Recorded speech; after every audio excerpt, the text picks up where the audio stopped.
Oke, kita lanjut ya. Tadi ada gangguan sedikit makanya gue iniin, maaf ya guys. Ini belum apa ya? Belum terang.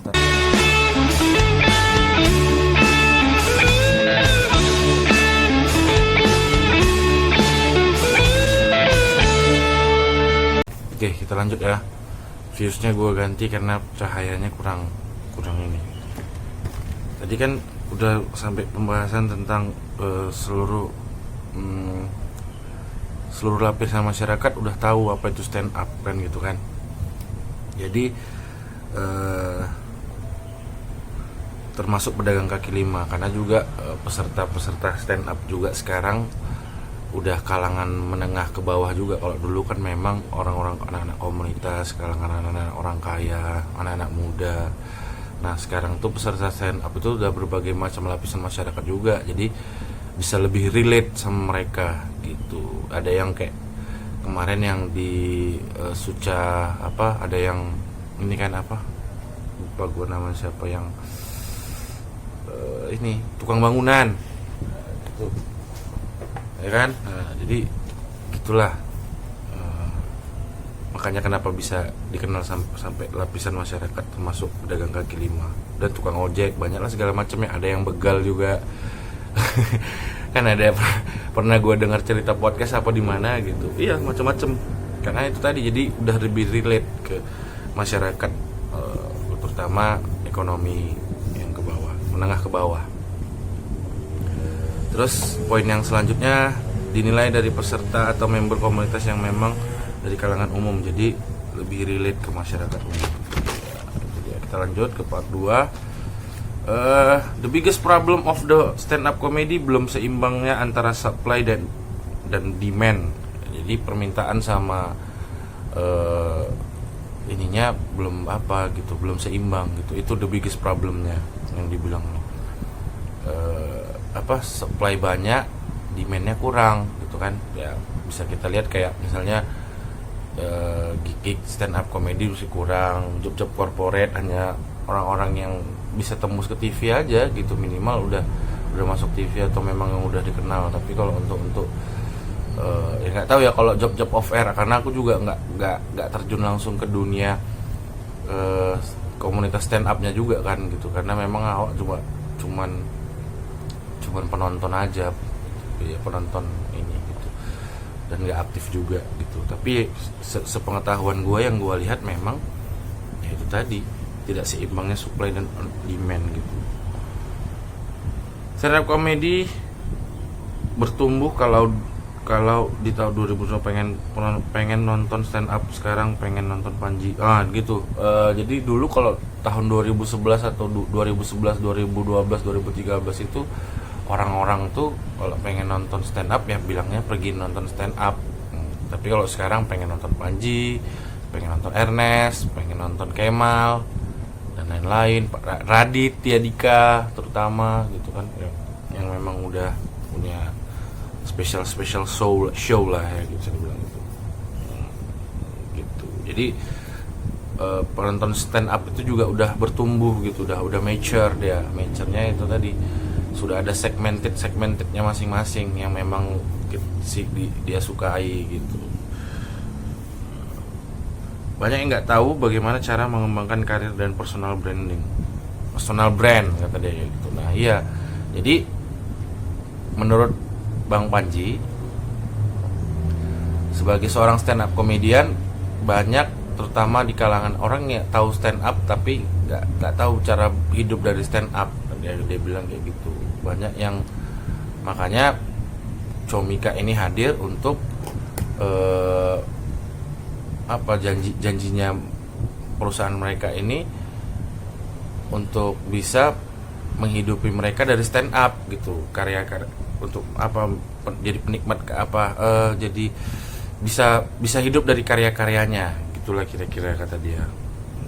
Sampai bahas SF San Francisco, bahwasanya si Panji Pragiwaksono sama si Putri Tanjung pernah kerja bareng di SF. Ternyata setelah gue selidiki San Francisco loh. keren karena ada bahas LLL juga dari situ. Oh SF, oh iya San Francisco kayak gitu. Triggernya lahir ketika kita bahagia, bisa hidup dari apa yang kita cintai dan kita sukai, membangun karir stand up dan termotivasi berwirausaha untuk kawan-kawan stand up supaya bareng.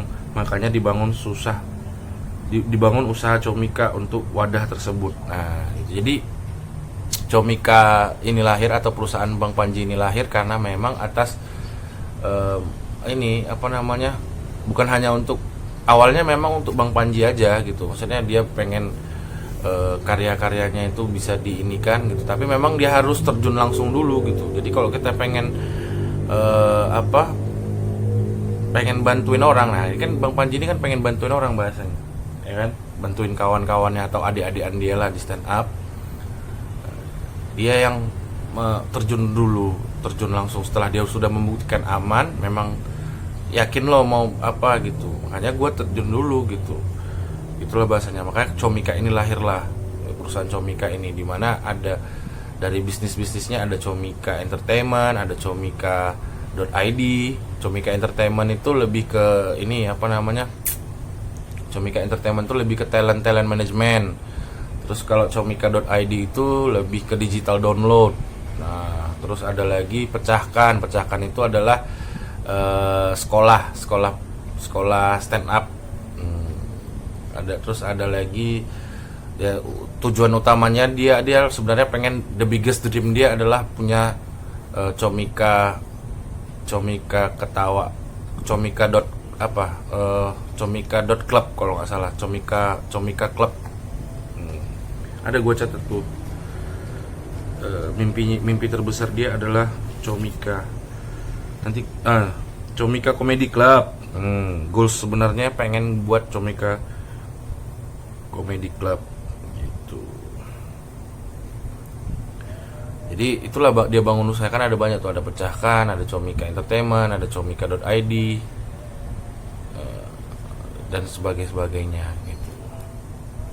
Ini gue soto-sotoyan aja nih.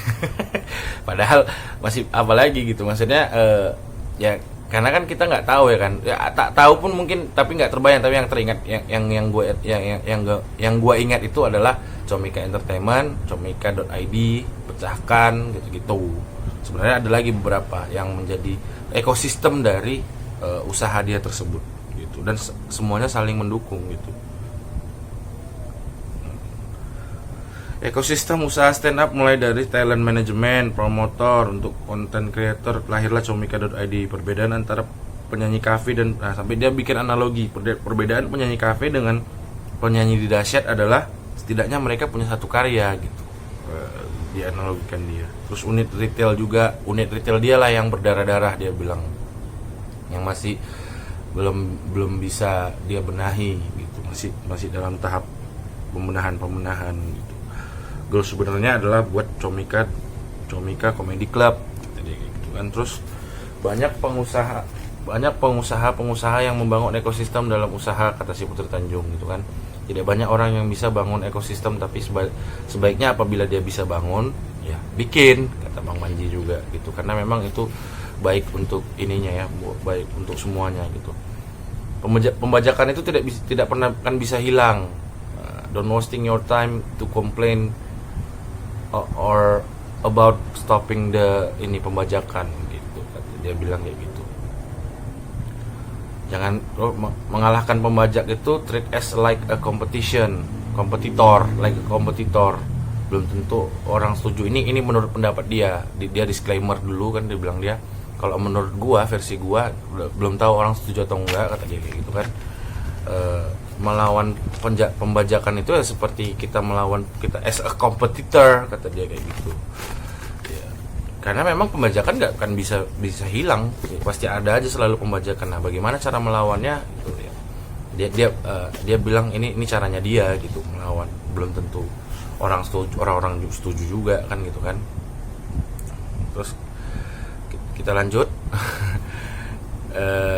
Ini kita apa dulu ya, di episode ini kita ini dulu karena udah 10 menit juga. Nanti kalau memang kalian suka, jangan lupa like, comment, share, and subscribe. Terutama komen kritikannya di komen Instagram.